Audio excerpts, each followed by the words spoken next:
ضامن کے صدقے میں دیں گے، جو کچھ دیں گے امام رضا کے نام سے دیں گے. جو امام ضامن جن کا لقب صرف انہی کو امام ضامن کہا جاتا ہے. آپ امام ضامن جو باندھتے ہیں وہ امام رضا علیہ السلام سے منسوب ہے، کیونکہ ضامن آہو ہیں. آج امام کے نام پہ جو کچھ دیں گے انشاءاللہ تعالی وہ امام آپ کو اس سے کئی گنا زیادہ پلٹا کے واپس کریں گے.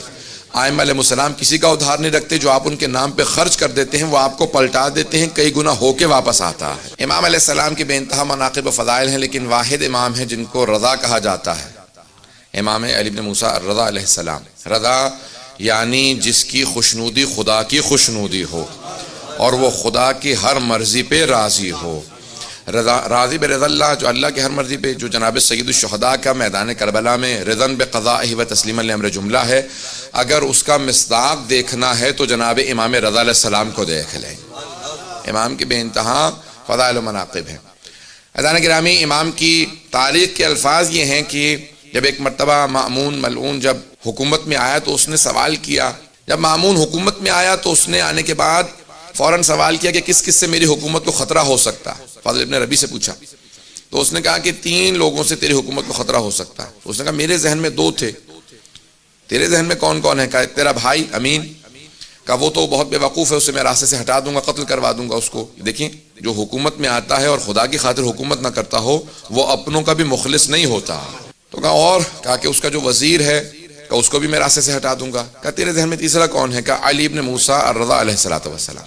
کہا یہ کون ہے؟ ان کا میں نے نام پہلے نہیں سنا ہے. عزیزان گرامی، ائمہ کی ایک مظلومیت یہ ہے کہ ان کے زمانے میں افراد تھے اور انہیں نہیں جانتے تھے. آج سب جانتے ہیں، لیکن ان کے زمانے میں ائمہ کی مظلومیت یہ ہے کہ ان کو بالکل کارنر کر دیا گیا، ان کو بالکل اس طرح سے دور کر دیا گیا معاشرے سے کہ کوئی ان کے قریب نہ جائے. کہا یہ جو حکومت تمہارے پاس ہے تمہارے اجداد نے ان کے نام پہ حاصل کی تھی، ان کے نام پہ لوگوں کو دھوکہ دیا کہ ہم بھی آل رسول ہیں، کیونکہ رسول خدا کے چچا کے بیٹے تھے بنی عباس. عباس حضرت عباس کی نسل سے تھے، یعنی حضرت عباس چچا اموی رسول خدا، نہ حضرت عباس ابن علی ابن ابی طالب، حضرت علیہ السلام کے فرزند نہیں بلکہ جناب امیر کے چچا عباس. تو کہا ان کی نسل سے ہو، تمہارے اجداد نے ان کے نام پہ کہہ کے دھوکہ دے کے حکومت حاصل کی اور اس کے بعد پھر ان کو زندانوں میں رکھا تاکہ لوگ پہچان نہ لیں کون حقدار ہے. تو اس نے کہا کہ اچھا تو یہ کیسے ہیں، دیکھنے میں کیسے ہیں، بولنے میں کیسے؟ سن رہے سب لوگ؟ کہا دیکھنے میں کیسے ہیں، بولنے میں کیسے ہیں، جب گفتگو کرتے ہیں علم کیسا ہے؟ کہا کہ جو ایک مرتبہ انہیں دیکھ لے وہ انہی کا ہو جاتا. علم ایسا ہے جب کلام کرتے ہیں ہر انسان انہیں سننا چاہتا ہے. علم لدنی کے مالک ہیں، کلام ایسے کرتے ہیں کہ ہر انسان مجذوب ہو جاتا ہے. کشش بہت زیادہ ہے اور ان کے یہ اپنے عصمت کے قائل ہیں، معصوم ہیں، اس لیے ہر طرح کی لغزشوں سے پاک ہیں، ہر طرح کی آلائشوں سے پاک ہیں. توجہ کیجئے گا، وہ اپنا عقیدہ پیش نہیں کر رہا تھا، وہ ائمہ کا عقیدہ بتا رہا تھا. کہ یہ کہتے ہیں کہ معصوم ہے اس لیے لغزشوں سے بہت پاک ہیں. کہ جو ایک مرتبہ ان سے مل لیتا ہے وہ ان کا ضرور گرویدہ ہو جاتا ہے، وہ ان کا مرید ہو جاتا ہے. کہ اور شخصیت کیسی ہے؟ کہ شخصیت بہت وجیح ہے، چہرے پہ جلال ہے، ہیبت ہے، بہت خوبصورت ہے. کہ ایک مرتبہ تو دیکھے گا تو بھی معتقد ہو جائے گا کہ ہاں یہ واقعاً زمین کا نہیں آسمان سے نازل ہوا ہوا. عام ہستی نہیں ہے، تو دیکھے گا تجھے خود اندازہ ہو جائے گا. کہ اور لوگ اگر ان سے ملتے ہیں قریب ہیں، کہ لوگوں کو ہم نے دور کر رکھا ہے لیکن جتنا لوگ ان سے ملتے ہیں ان سے قریب ہوتے چلے جاتے ہیں. کہ کہاں رہتے ہیں؟ کہ مدینہ منورہ میں رہتے ہیں، اپنے جد رسول خدا کے روضے کے قریب رہتے ہیں. کہ ان کا وہاں رہنا ہمارے لیے نقصان دہ ہے، کیونکہ جو حج پہ جائے گا مدینہ جائے گا، جو ملے گا وہ ان کا ہو جائے گا. کہ ان کو کسی طرح سے خراسان لے آؤ. اس وقت مشہد میں نہیں تھا، مشہد امام کی وجہ سے نام رکھا گیا، توس اس کا نام تھا، قریب میں مرو میں جہاں پہ اس کی حکومت کا دارالخلافت تھا. کہا وہاں پہ ان کو منتقل کیا جائے. کہا جاؤ جا کے ان کو وہاں سے دعوت دو اور ان کو خراسان منتقل کر دو. اور جب لے کے چلنا تو ان کو عماری میں بٹھا دینا. کہا عماری میں کیوں بٹھائیں؟ کہا کیونکہ تو نے تو کہا کہ جو ایک مرتبہ دیکھ لے وہ انہی کا ہو جاتا ہے. تو ان کو چھپا کے سفر کروانا تاکہ کوئی دیکھ نہ لے، اور شیعہ علاقوں سے مت لانا، کہیں ایسا نہ ہو انقلاب برپا ہو جائے، لوگ ہمارے خلاف بغاوت کرتے ہیں، ان کی وجہ سے ہمارے خلاف کھڑے ہو جائیں.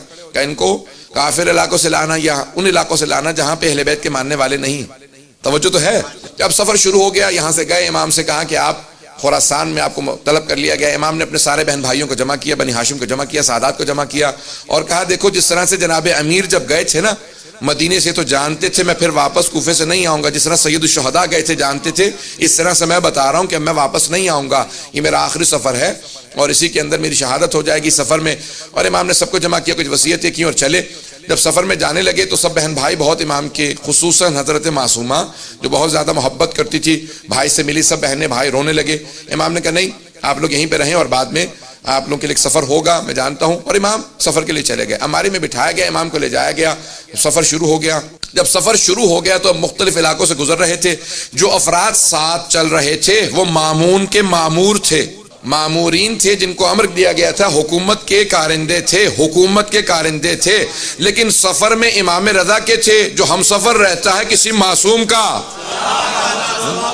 تو وہ معصوم ہی کا ہو جاتا۔ اب سارے مامور تھے حکومت کے، لیکن جب امام کے ساتھ چلنے لگے، کسی نے امام کی عبادت کو دیکھا، کسی نے زہد کو دیکھا، کسی نے عبادت کو دیکھنے کے بعد کہا امام کا چہرہ بتا رہا ہے یہ معصوم ہے۔ اب اکثر مامون کے کارندے امام کے ساتھ چلنے کی وجہ سے امام کے ہوتے چلے جا رہے تھے، جو نہیں بھی مانتے تھے وہ دل میں ماننے لگے تھے۔ اب کئی افراد تھے کہ نہیں ظاہری طور پہ کسی کو نہیں بتاؤں گا کہ میں ان کا ماننے والا ہوں، لیکن اب دل میں امام کو بعض بار دیکھتے تھے مسکراتے کا۔ اب مولا بھی جانتے تھے امام کہا اسے جاتا ہے جو دلوں کے بھید جانتا ہو۔ اب امام کے ساتھ جو حجت خدا ہو وہ جانتا ہے دل میں کیا۔ امام سفر میں ہے، مختلف سفر کے احاطوں کے اندر امام کو ایک مرتبہ نیشاپور کے اندر جب پہنچے، نیشاپور اس وقت مرکز تھا علم کا، بہت بڑے بڑے علماء شیعہ سنی وہیں نیشاپور سے گزرے ہیں، سب کے ذہنوں میں واقع ہے، مجھے صرف اشارہ کرنا ایک نتیجہ دینے کے لیے۔ اس مقام پہ 16,000 یا 18,000 محدثین جمع ہو گئے، اور سب کے سب ایک بات سوچ رہے تھے کہ عرب کا بہترین خاندان بنی ہاشم ہے، اور ایران کا جو بہترین خاندان تھا شاہی خاندان، اس کی بیوی جناب شہربانو بنی ہاشم کے بہترین حسین سے بیاہی گئی۔ آنے والا عرب و عجم کا بہترین فرد ہے۔ تو اب بہت سے لوگ محبت میں ملنے آئے تھے، بہت سے تعصب میں ملنے آئے تھے، بہت سے نیشنلزم کی وجہ سے مل رہے تھے، اگر توجہ ہو کہ بھی خون بہترین خون ہے، بہت سے عقیدت کی وجہ سے ہر آدمی آ رہا تھا، کوئی شیعہ تھا جو نہیں بھی تھا کہ یہ فرزند رسول ہیں، ان سے ایک حدیث سننا چاہیں گے۔ جب سارے محدثین جمع ہو گئے تو احمد بن حنبل نے اپنے مسند میں لکھا کہ جب سب محدثین جمع ہو گئے تو سب نے درخواست کی امام رضا سے کہ ایک حدیث اپنے جد رسول خدا سے بیان کر دیں۔ اب امام نے حدیث کو بیان کرنا شروع کیا۔ احمد بن حنبل اہل سنت کے 4 اماموں میں سے ایک امام ہیں، وہ کہتے ہیں کہ امام نے ایک حدیث کی سند کو بیان کیا۔ حدیث کی سند کو وہ سند ہے جسے سلسلۃ الذہب کہا جاتا ہے، گولڈن چین آف نریشن، جس میں تمام کے تمام افراد کہاں معصوم ہیں، اس لیے عصمت کی وجہ سے اسے سونے کی سلسلہ سند کہا جاتا، سونے کا سلسلہ سند جہاں سب معصوم ہیں۔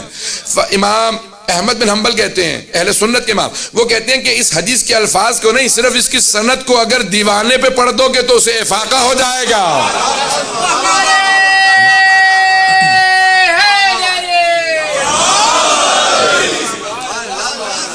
اگر دیوانے پہ پڑھ دو سے افاقہ ہو جائے گا۔ کہ کیوں؟ کہ اگر بیمار پہ پڑھو کہ شفا مل جائے گی، کہ کسی بھی مرض کے اندر کوئی مبتلا ہو، کسی بلا میں مبتلا ہو، سند کو پڑھ لے گا۔ واحد حدیث ہے جس کے سلسلہ سند میں سب کے سب معصوم ہیں۔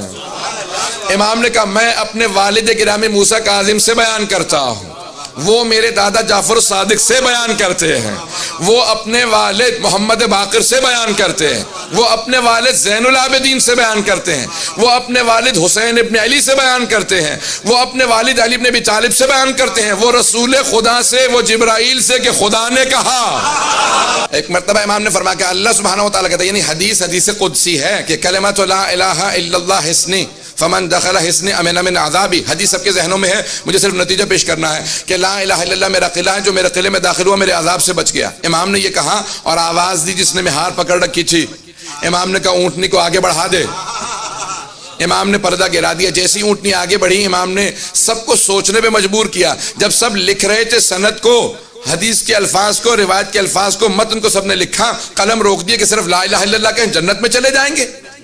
امام نے جب سب کو لمحہ فکریہ دے دیا، سوچنے میں مجبور کیا، تو امام نے دوبارہ کا ذرا رک، ایک مرتبہ امالی کا پردہ ہٹایا۔ امام نے کہا بشروطہا، لا الہ الا اللہ کی کچھ شرائط ہیں، کنڈیشنز ہیں، وَأَنَا مِن شُرُوطِهَا۔ لا الہ الا اللہ کی شرائط میں سے ایک شرط کا نام امام رضا ہے۔ امام پہنچے تو اس نے فوراً پہنچنے کے بعد مامون نے دیکھا امام کو، وہ جو سب سے دربار میں کہہ رہا تھا خبردار کوئی تعظیماً کھڑا نہ ہو، توجہ ہو، وہ خود ایک مرتبہ اپنے تخت پہ کھڑا ہوا اور امام سے کہنے لگا فرزند رسول تشریف لائیے، یہ آپ ہی کا تخت ہے، میرے تو وڈیرے بھی کہہ گئے اگر آپ نہ ہوتے تو ہم ہلاک ہو جاتے۔ ایک مرتبہ اس نے امام کو دعوت دی، امام نے کہا تیرے تخت سے مجھے ظلم کی بو آتی ہے، میں تیرے تخت پہ نہیں بیٹھوں گا، میرے لیے ممبر لگوا دے۔ ایک مرتبہ ممبر لگایا گیا، وہ خود تعظیماً کھڑا ہوا، سارا دربار کھڑا ہو گیا۔ امام سے کہا کہ آپ کو میں اپنا ولی عہد بنانا چاہتا ہوں، کراؤن پرنس بنانا چاہتا ہوں۔ امام نے کہا کیسی ولی عہدی؟ جب میں جانتا ہوں کہ میں تجھ سے پہلے شہید ہو جاؤں گا اور تو جو ہے مجھے خود سے زہر دے دے گا تو پھر میں کیسی ولی عہدی قبول کروں؟ کہ نہیں آپ کو ولی عہدی قبول کرنی ہی ہوگی۔ امام نے کہا اگر زبردستی ہے تو پوچھ کیوں رہا ہے؟ جو تو نے لگانا میرے نام کے ساتھ لقب لگا دے، اگر پوچھ رہا ہے تو میں رد کرتا ہوں۔ یہ اگر توجہ ہو، امام نے کہا اگر پوچھ رہا ہے تو میں رد کر رہا ہوں، اور اگر تیری زبردستی ہے تو نے جو بھی نام لکھنا میرے نام کے ساتھ لقب لگا دے۔ اس نے کہا نہیں آپ ولی عہد ہیں۔ امام نے کہا ایک شرط کے ساتھ، کوئی فیصلہ نہیں کروں گا، بات میں نہیں پہنچا پایا، کوئی فیصلہ نہیں کروں گا، آپ سب میرے پاس آئیں کہ آپ ہمارے جج بن جائیں، قاضی بن جائیں۔ میں کہوں ٹھیک ہے لیکن کوئی فیصلہ نہیں کروں گا۔ تو اس کا مطلب ہے کون سے جج، کیسا جج؟ جب فیصلے کوئی نہیں کروں گا تو جج کس بات کا ہوں؟ امام نے کہا ولی ہے تو فیصلہ کوئی نہیں کروں گا۔ اس کو سمجھ نہیں آیا، اس نے کہا ٹھیک ہے قبول ہے۔ اس نے اس کو قبول کر لیا، کہا ولی عہدی قبول ہے، آپ ولی عہد ہیں، ایک مرتبہ ہر جگہ پہ اعلان کر دو۔ اب امام نے جب دیکھیں ابھی امام کیا کہہ کے آئے ہیں، بے شروطہا لا الہ الا اللہ کی شروط میں سے ایک شرط ہوں۔ امام سمجھا یہ رہے ہیں کہ اس کی ولی عہدی معنی ہی کچھ نہیں رکھتی، میں توحید کی شرائط میں ہوں۔ جو توحید کی شرائط میں ہو، مامون کی ولی عہدی کیا معنی رکھتی ہے؟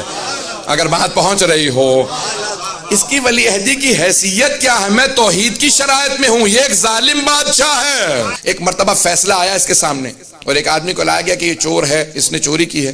تو اس نے مامون نے فوراً چور سے سوال کیا کہ بھائی واقعی تم نے چوری کی ہے؟ اس نے کہا ہاں چوری کی ہے۔ کہا جانتے ہو چوری کی سزا کیا ہے اسلام میں؟ کہا ہاں ہاتھ کاٹ دیا جاتا ہے، حد جاری ہوتی ہے۔ کہا اچھا حد جاری ہوتی ہے، جانتے ہو پھر بھی چوری کی اور اقرار بھی کر رہے ہو؟ کہا ہاں حد جاری ہوتی ہے لیکن کون حد جاری کرے گا؟ کون میرا ہاتھ کاٹے گا؟ تو نہیں پہنچا پا رہا۔ کہا تو میرا ہاتھ کاٹے گا؟ ہاں میں ہاتھ کاٹوں گا۔ تو نے سوال کیسے کر دیا کہ میں تیرا ہاتھ کاٹوں گا؟ کیوں نہیں کاٹ سکتا، میں حاکم وقت ہوں۔ کہا سن، تیرے باپ نے جو بیت المال سے پیسہ چرایا تھا اس سے ایک کنیز کیوں خریدا؟ تو اس سے پیدا ہوا، تو پوری امت کی ملکیت ہے، حاکم نہیں ہے۔ خبردار میرے سے اونچی آواز سے بات نہ کرنا، میں امت ہوں، تو امت کی ملکیت ہے۔ اس نے کہا تو نے میری توہین کی ہے، جسارت کی ہے، تجھے سزا ملے گی اور ہمارا ولی عہد فیصلہ کرے گا۔ امام سے کہا کہ آپ فیصلہ کیجئے۔ امام نے کہا کیسا فیصلہ؟ کہا آپ ولی عہد ہیں، آپ فیصلہ کیجئے۔ امام نے کہا میں نے تو پہلے شرط رکھی تھی کوئی فیصلہ نہیں کروں گا۔ بات واضح ہے، میں نے تو پہلے شرط رکھی تھی کوئی فیصلہ نہیں کروں گا۔ اس نے کہا کہ نہیں آپ کو فیصلہ کرنا ہوگا، میرے پہ حرف آ رہا ہے اور آپ فیصلہ نہ کریں۔ امام نے کہا پھر سن، جو یہ کہہ رہا ہے وہ سچ ہے۔ جو بیت المال سے چرا لیا جاتا ہے وہ بیت المال ہی کا رہتا ہے۔ جناب امیر نے یہی کہا تھا نا اپنے پہلے خطبے میں کہ اگر تم میں سے کسی کے باپ نے بیت المال سے پیسے چرا کے ماں کا مہر بھی دیا ہو تو میں واپس لے لوں گا۔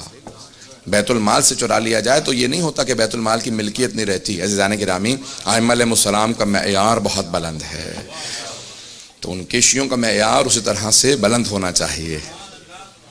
اگر بات پہنچ رہی ہو، اس پہ واہ واہ کہنے والے بہت کم افراد ہیں۔ عزیزان گرامی، ہمارے معیارات بہت بلند ہونے چاہیے، ائمہ کی عقیدت رکھنے کے نتائج ہونے چاہیے، ان کے اعتقاد، ان کی امامت پہ، ولایت پہ ماننے والے۔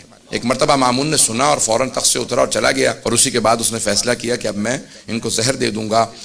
امام نے کہا مجھے اس بات کی پرواہ نہیں ہے، لیکن میں کبھی اپنی زبان سے کوئی ایسی بات نہیں کروں گا جس سے حق چھپا لیا جائے، ظلم کی تائید ہوتی نظر آئے، کبھی ظلم کی تائید نہیں۔